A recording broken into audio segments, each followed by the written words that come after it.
The silent predator aliens thought they knew war. Then they met a human battleship. The bridge of the Eternal Dominion hummed with the confidence of 3,000 years of conquest. Commander Zarthek stood before the panoramic viewport, his forearms clasped behind his crystalline exoskeleton, watching the stars bend and shimmer as his flagship cut through the void. Behind him, dozens of Vorathian officers worked in perfect synchronization, their movements precise, their purpose absolute. The Vorathian Empire had mastered war long before most species had discovered fire. They had crushed 147 civilizations, each one believing themselves powerful, each one learning too late that power meant nothing against Vorathian doctrine. Strike first, strike hard, leave nothing but dust and memory. Commander, his tactical officer Kelvon turned from his station. Long-range sensors have detected an anomaly near the Proxima Drift. Unknown vessel, classification uncertain. Energy signature does not match any known civilization in our database. Zarthek's mandibles clicked with interest. Unknown meant unconquered. Unconquered meant opportunity. Display, he commanded. The main screen flickered, showing a vessel that made several officers lean forward with curiosity. It was sleek, almost organic in its design, with smooth curves where Vorathian ships favored brutal angles. No obvious weapons ports, no excessive armor plating. It looked almost fragile. Size? Zarthek asked. Approximately 400 meters. Frigate class by our standards. Minimal thermal output. They appear to be conducting survey operations. A frigate. Alone. In contested space. Zarthek felt the familiar surge of predatory satisfaction. This was how empires grew. You found the weak, isolated, and unprepared. You demonstrated overwhelming force. You gave them one choice, submit or perish. Intercept course. Battle speed. Deploy destroyer wings Sigma and Theta. I want that ship surrounded before they realize we're here. At once, Commander. The Eternal Dominion turned like a dagger in the dark, its escorts following in perfect formation. 12 warships, each one capable of glassing a planet converging on a single unknown vessel. Zarthek smiled. This would be over quickly. Aboard the UHSN Valkyrie, Captain Elena Morrison sipped her coffee and reviewed the day's survey data. The Proxima Drift was proving more interesting than expected, rich in exotic particles, several potentially habitable worlds in adjacent systems, and absolutely no signs of intelligent life. Until now. Captain. Lieutenant Chen's voice cut through the quiet efficiency of the bridge. I'm picking up multiple contacts. 12 vessels, heavy mass signatures moving at high velocity. They're on an intercept course. Morrison set down her coffee carefully. Time to contact? 7 minutes at current speed. They're not even trying to hide their approach. Yellow alert. Shields up. Rotate forward sensors. Get me everything you can on those ships. Morrison's voice remained calm, but her mind was already running through scenarios. Humanity had been exploring beyond their borders for 15 years now. They'd made contact with 3 species, all peaceful, all eager to trade and share knowledge. But intelligence reports had warned of others. Aggressive species. Empires built on conquest rather than cooperation. Captain, they're hailing us. Audio only? Auto translation enabled. Put it through. The voice that filled the bridge was harsh, mechanical, filtered through translation software that struggled with the alien language's sharp consonants. Unknown vessel. You have entered Vorathian-controlled space. Your ship, your crew, your technology now belong to the Vorathian Empire. Power down your engines immediately and prepare to be boarded. Resistance will result in your immediate destruction. You have 30 seconds to comply. Morrison exchanged glances with her XO, Commander Sarah Okafor. Sarah's expression mirrored her own thoughts. These weren't explorers or traders. These were predators.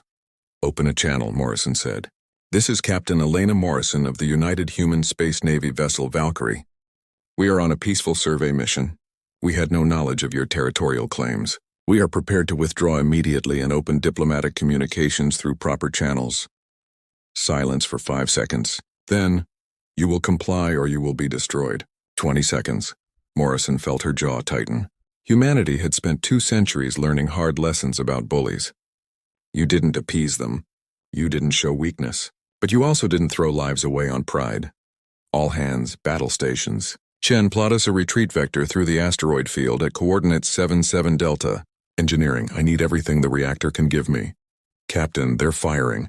The Valkyrie shuddered as a plasma bolt tore across her bow, deliberately missing but close enough to superheat her forward sensors. The communications array exploded in a shower of sparks and frozen coolant. Damage report. Forward sensors offline.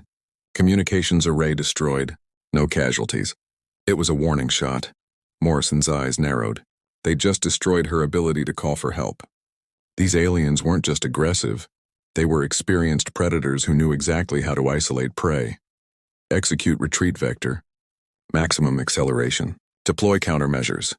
The Valkyrie spun and burned hard, her fusion drives flaring brilliant blue as she dove toward the nearby asteroid field. Behind her, the Varathian battle group adjusted course, spreading out like wolves surrounding wounded prey. Deploy decoy package Alpha, Morrison ordered. And prep the gravitational anchors, ma'am. Chen looked confused. Gravitational anchors were mining tools, not weapons. Morrison smiled grimly. Who said anything about weapons, Lieutenant?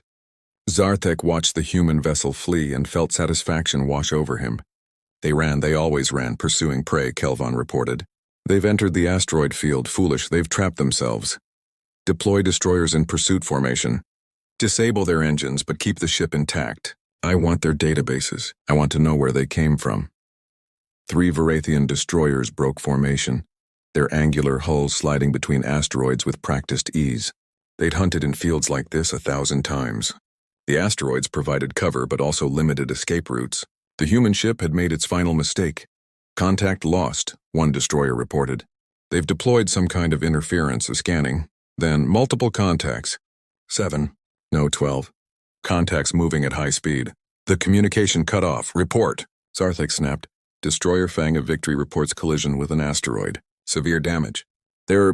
Commander, the asteroids are moving. The humans have somehow altered their trajectories. Zarthek stared at the tactical display as it updated. The human ship had deployed gravitational anchors, dozens of them, and turned the entire asteroid field into a weapon. Rocks the size of buildings were accelerating toward his destroyers, guided by precisely calibrated gravitational fields. Evasive maneuvers. All ships evasive. 2 more destroyers reported impacts. One lost its port engine cluster. Another had its sensor array crushed by a rock moving at 3 kilometers per second. The human ship slipped through the chaos like a ghost, its engines barely registering as it used gravitational slingshots to gain speed without emissions. They're not running, Zarthek realized aloud. They're learning, studying our response patterns. Commander, should we withdraw and— No! Zarthek's mandibles snapped shut with finality. We do not withdraw. We do not retreat. Deploy the entire battle group. I want that ship found and disabled now! But as his ships moved to comply, Zarthek felt something he hadn't experienced in his 200 years of military service. Doubt, aboard the Valkyrie. Morrison studied the tactical display with satisfaction. Analysis? She asked her tactical officer. Their ships are powerful but predictable, Captain. They rely on overwhelming firepower and intimidation. Their formations are textbook, which means they're rigid. They're not adapting to our countermeasures. Because they've never needed to, Okafor observed. They've conquered everyone by simple brute force. They don't know how to fight an enemy that thinks. Morrison nodded. How long until the message drone reaches the fleet? 17 hours at maximum speed. Admiral Chen will have our full tactical report by then. Good. Now let's see how much more we can learn about our new friends before the cavalry arrives. Morrison leaned back in her chair, her expression thoughtful. They wanted to know what humans are capable of. Let's show them.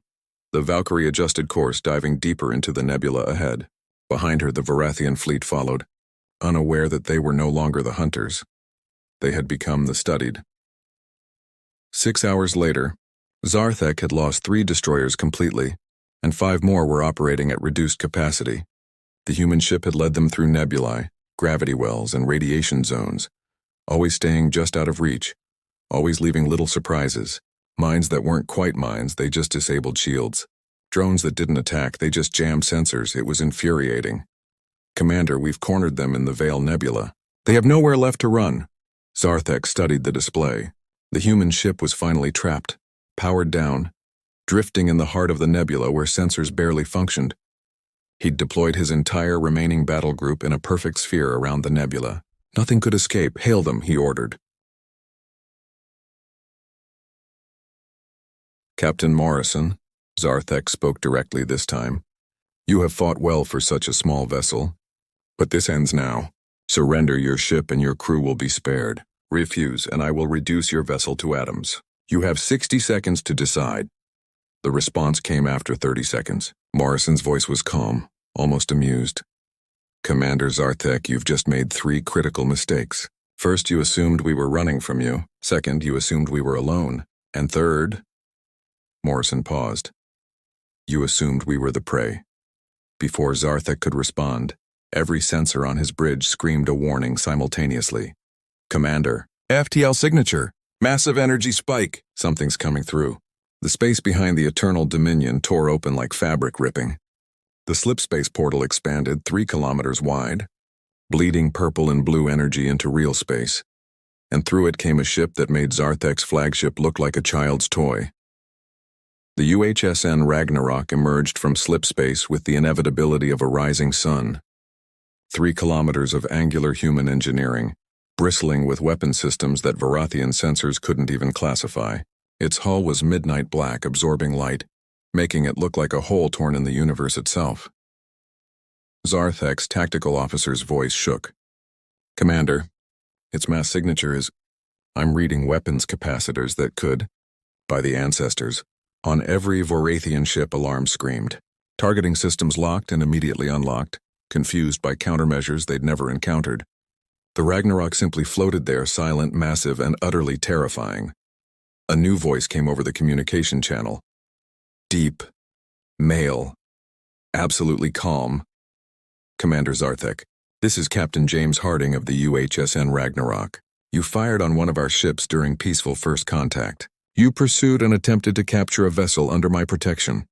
A pause. In that silence, Zarthek felt something he'd spent 2 centuries teaching others to feel. Fear. Now, Captain Harding continued, let me teach you what war actually looks like when humans stop being polite. The Ragnarok's weapon systems came online, and Zarthek's entire worldview shattered. The dreadnoughts answer. Aliens thought they knew war. Then they met a human battleship. The Ragnarok hung in space like a monument to humanity's darkest capabilities. Its weapon systems glowed with contained power, each one capable of unleashing destruction on a scale the Varathians had never imagined. But what truly terrified Zarthek wasn't the ship's size or its obvious firepower. It was the absolute stillness. The Ragnarok didn't maneuver aggressively, didn't posture or threaten. It simply existed, 3 kilometers of patient, calculated lethality, waiting for Zarthek to make his next mistake. Commander. Kelvan's voice trembled, something Zarthek had never heard from his tactical officer in 20 years of service. Their targeting systems have locked onto every ship in our fleet simultaneously. I'm reading power signatures that, Commander, each of their main batteries carries more destructive potential than our entire broadside. Zarthek's 4 hands clenched and unclenched. 3,000 years of Varathian military doctrine screamed at him. Overwhelm the enemy, show no weakness, strike first and without mercy. But another part of his mind, the part that had kept him alive through 30 campaigns, whispered a different truth. They weren't facing an enemy ship. They were facing an execution waiting to happen. Open all channels, Zarthek commanded, his voice steady despite the ice crystallizing in his blood. This is Commander Zarthek of the Varathian Imperial Fleet. We acknowledge your presence. State your intentions. Captain Harding's response came immediately as if he'd been expecting the question. My intentions, Commander, are very simple. You will power down your weapons. You will withdraw your vessels to a distance of 50,000 kilometers. And then you and I are going to have a conversation about what happens when you mistake diplomacy for weakness. Zarthek felt his pride surge against his fear. The Varathian Empire had never retreated, never negotiated from a position of anything less than absolute dominance. To back down now would be to admit weakness, and weakness was death in the galactic order. We are the Varathian Empire, Zarthek declared, forcing strength into his voice. We have conquered 147 civilizations. We do not retreat. We do not negotiate. If you want war, human, then war you shall have. The silence that followed lasted exactly 3 seconds. So be it, Harding said quietly. Let me show you the difference between conquest and warfare. What happened next would be studied in military academies across the galaxy for the next 1,000 years. The Ragnarok didn't charge, didn't unleash a devastating alpha strike. Instead, it simply adjusted its position, rotating 15 degrees on its axis with thrusters so precise they barely registered on Varathian sensors. Then the railguns spoke. Zarthek saw the launch. Tungsten slugs, each one the size of a ground transport, accelerated to a significant fraction of light speed. His tactical display tracked their trajectories, and his mind refused to accept what he was seeing. Impossible, he whispered. The slugs weren't aimed at ships. They were aimed at specific points in space, calculated with such precision that they arrived at their targets at the exact moment Varathian vessels would occupy those coordinates if they continued their current evasive maneuvers. 3 destroyers tried to dodge. The kinetic rounds punched through their engine blocks with surgical precision, venting atmosphere and plasma, but leaving crew sections intact. Not destroyed, disabled, return fire, Zarthek roared. All batteries full spread. Overwhelm their defenses. The remaining Varathian ships unleashed everything. Plasma torpedoes, particle beams, kinetic missiles, a wall of destruction that had shattered planetary defense grids. Enough firepower to vaporize a small moon. The Ragnarok's point defense systems activated, dozens of laser emplacements, each one guided by AI targeting systems that could track individual particles, created a web of light around the human dreadnought. Missiles exploded hundreds of kilometers away, detonated before their warheads could arm. Plasma torpedoes were intercepted by counterplasma bursts that neutralized their magnetic containment. Particle beams were deflected by adaptive shield frequencies that shifted faster than Varathian targeting computers could compensate. Not a single shot reached the Ragnarok's hull. Impossible, Zarthek repeated. But this time it was a prayer, not a statement. Kelvon's station erupted with warnings. Commander, they're launching missiles. Thousands of them. The tactical display showed a cloud of projectiles erupting from the Ragnarok's launch bays. But as they spread across space, Zarthek realized something that made his blood turn to ice. Each missile had its own intelligence, its own targeting profile, its own decision-making capability. The swarm didn't attack uniformly. It analyzed, adapted, coordinated. Some missiles targeted shield generators. Others went for weapons arrays. Still others positioned themselves as floating mines, creating zones of denial that forced Varathian ships into predetermined kill boxes. Destroyer Wrath of Ancients reports all weapons offline. Cruiser Inevitable Victory has lost maneuvering thrusters. Flagship Eternal Dominion, shields at 60% and falling. Zarthek watched his fleet, the pride of the Varathian military, being systematically dismantled not through overwhelming force, but through precision that bordered on artistry. The humans weren't trying to destroy them. They were demonstrating absolute superiority, making it clear that death was a choice they were consciously declining to make. All ships, Zarthek's voice was hollow. Cease fire. Cease all offensive operations. The Varathian fleet went silent. Around them, the human missile swarm continued its work, methodically disabling weapon after weapon, system after system, until Zarthek's proud warships were nothing but drifting hulks, alive but helpless. Then the Ragnarok did something that shattered Zarthek's understanding of warfare completely. It stopped attacking. Commander Zarthek. Harding's voice returned. Still calm, still measured. I'm going to tell you something that your empire should have learned 3,000 years ago. War isn't about who can hit hardest. It's about who can think fastest. And humanity has been thinking about war for a very, very long time. On Zarthek's view screen, a new image appeared. Captain James Harding, a human male with gray hair, sharp eyes, and the bearing of someone who'd seen too much death and decided to stop causing it. What you just experienced wasn't our full capability. Harding continued. It was a demonstration. Every shot we fired was calculated to disable, not destroy. Every system we targeted was chosen to remove your ability to harm us, while preserving your ability to survive. Do you understand what that means, Commander? Zarthek understood. It meant the humans could have killed them all, easily, and chose not to. I'm transmitting a data package to your ship, Harding said. Before you decide whether to continue this conflict, I suggest you review it. You have 1 hour. After that, we're going to have a conversation about the future of your empire. The transmission ended. Moments later, Kelvon confirmed receipt of the data package. "Commander, should I display it?" Zarthek nodded slowly. He needed to understand what kind of species he'd just challenged. The holographic display activated, and Zarthek's world transformed. Images flooded the bridge. Historical records from humanity's past, translated into Varathian neural patterns for immediate comprehension. He saw Earth, a blue world, beautiful and thriving. Then he saw it at war with itself. Humans in primitive armor, stabbing each other with sharpened metal, millions dead in conflicts over territory, resources, ideology.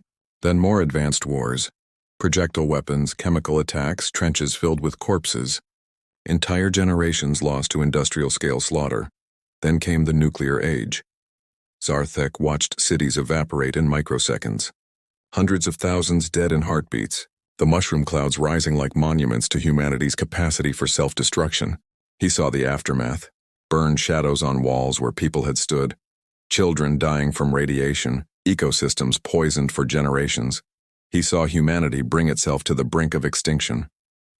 Multiple times, but then the images shifted, humans gathering, talking, negotiating, weapons being dismantled, treaties being signed, scientific cooperation replacing military competition. The same species that had nearly destroyed itself choosing, consciously, deliberately to step back from the abyss. They conquered themselves, Kelvon whispered, his voice filled with something approaching awe. The images continued. Humanity's expansion into space. Their first encounters with alien species, cautious, diplomatic, peaceful. Their technology advancing not toward better weapons, but toward better defenses, better communication, better understanding. The final image showed a quote, translated into Varathian script. "We learned to master war so completely that we understood its ultimate futility. Now we fight only when we must, and when we do, we fight to end conflict, not perpetuate it." Admiral Rebecca Chen, founding commander. United Human Space Navy. Zarthek stood motionless for several minutes after the display ended. Around him, his bridge crew was equally silent, processing what they'd witnessed. "They're not conquerors," Zarthek said finally. "They're survivors. They're not expanding their territory. They're trying to prevent others from repeating their mistakes." "Commander." Kelvon's voice was soft. "What do we do?" Before Zarthek could answer, Harding's voice returned. "Your hour is up, Commander. I'm sending a boarding shuttle. You and I are going to talk face to face. You can refuse, of course. But I think you're smart enough to know that wouldn't end well for anyone." 20 minutes later, Zarthek stood in the Ragnarok's main hangar bay, surrounded by human marines in powered armor. They held their weapons at rest, but Zarthek had no illusions.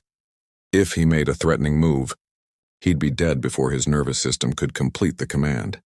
Captain Harding approached, flanked by 2 officers but otherwise unprotected. He was shorter than Zarthek, less physically imposing, but the Varathian commander found himself unable to meet the human's steady gaze. "Commander Zarthek." Harding extended his hand in the human gesture of greeting. "Thank you for coming. I know this isn't easy." Zarthek stared at the offered hand. In his culture, touching another being was an act of either extreme intimacy or violence. Yet the human offered it casually, as if trust was the default rather than the exception. Slowly, carefully, Zarthek extended one of his own hands and clasped Harding's. The human's grip was firm but not crushing. A warrior's handshake. "Walk with me," Harding said, releasing Zarthek's hand and gesturing toward a corridor. "We have much to discuss." They walked through the Ragnarok's corridors, and Zarthek observed everything with a tactician's eye. The ship was a marvel, clean, efficient, every system optimized not for show but for function.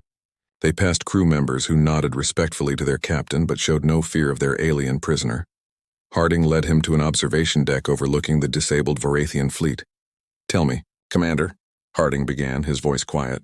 "In 3,000 years of conquest, how many civilizations have you actually improved? How many species are better off under Varathian rule than they were governing themselves?" Zarthek wanted to answer immediately with imperial doctrine. Order through strength, prosperity through submission.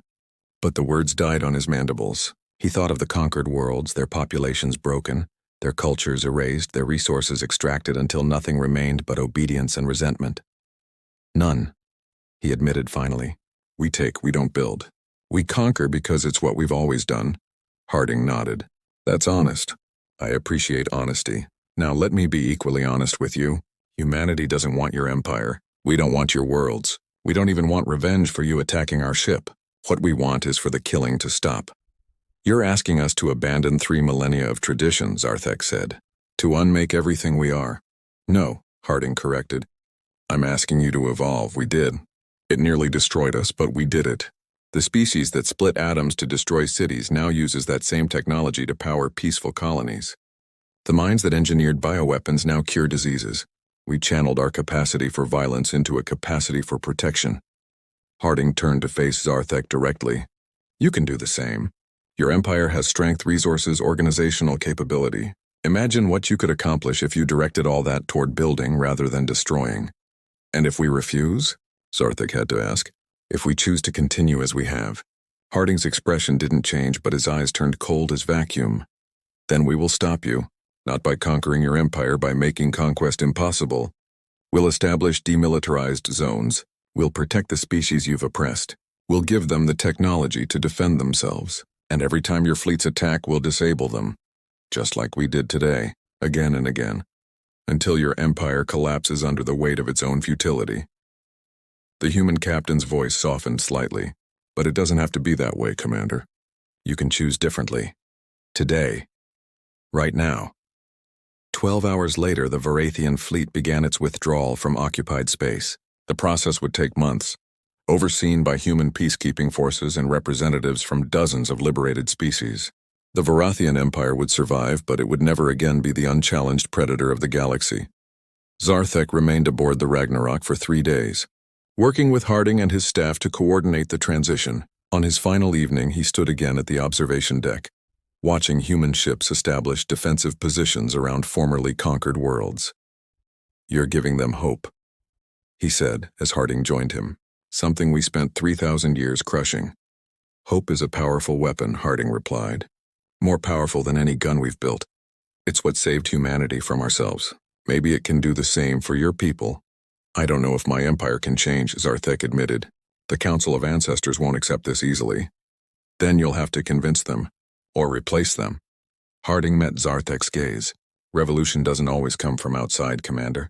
Sometimes the greatest warriors are the ones who fight to change their own cultures.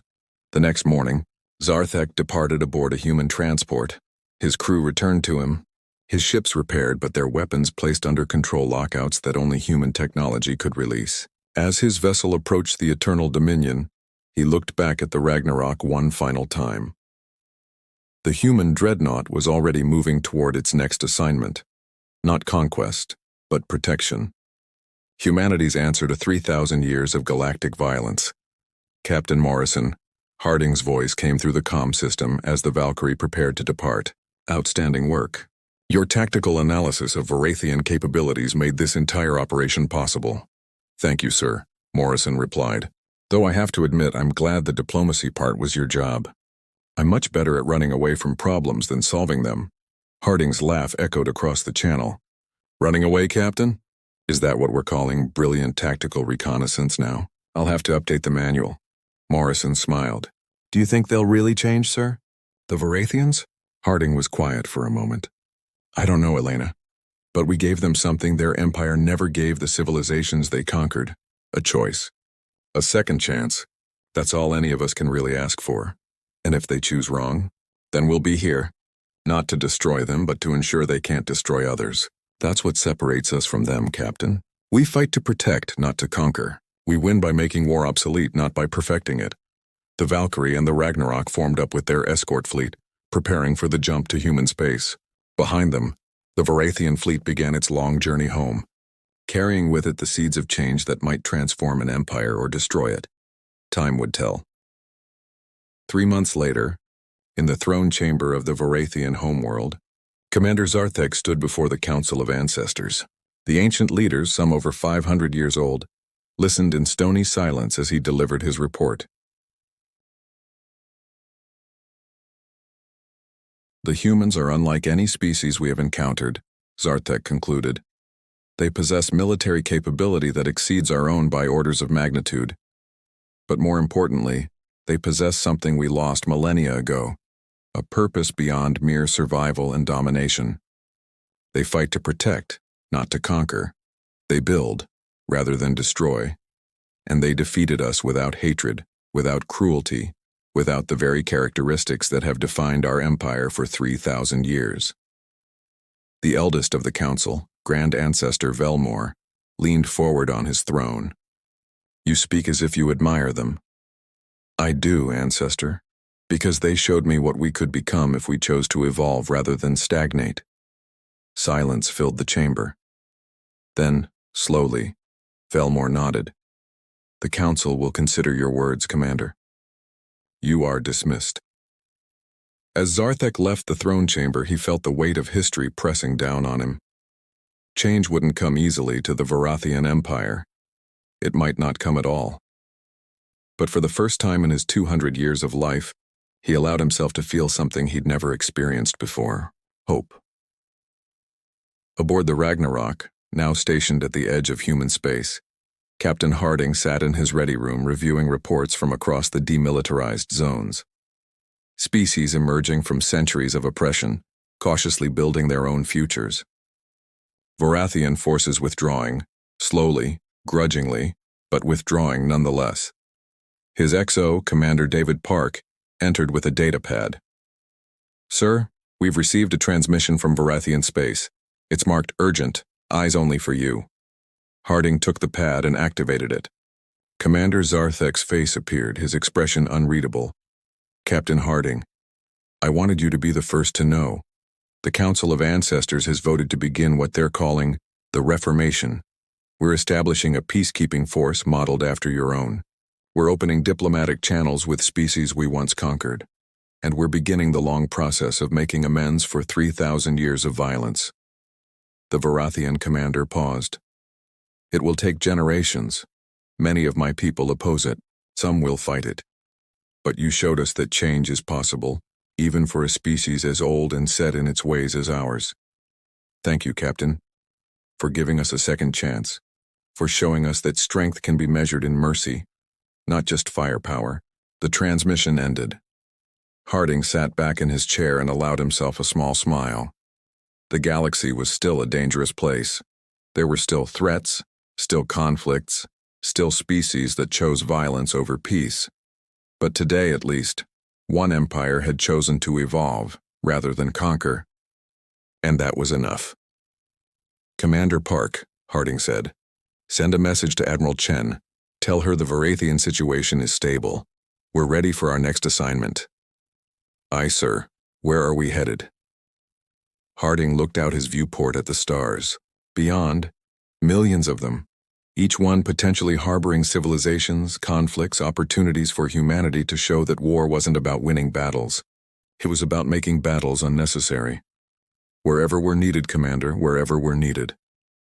The Ragnarok turned toward deep space, its mission unchanged, its purpose clear. Not to conquer the galaxy, but to protect it. Not to master war, but to transcend it. Humanity's greatest weapon wasn't the ship itself, or its advanced technology, or even its tactical brilliance. It was the choice to use all that power in service of peace. And across the galaxy, slowly, painfully, other species were beginning to learn that lesson too.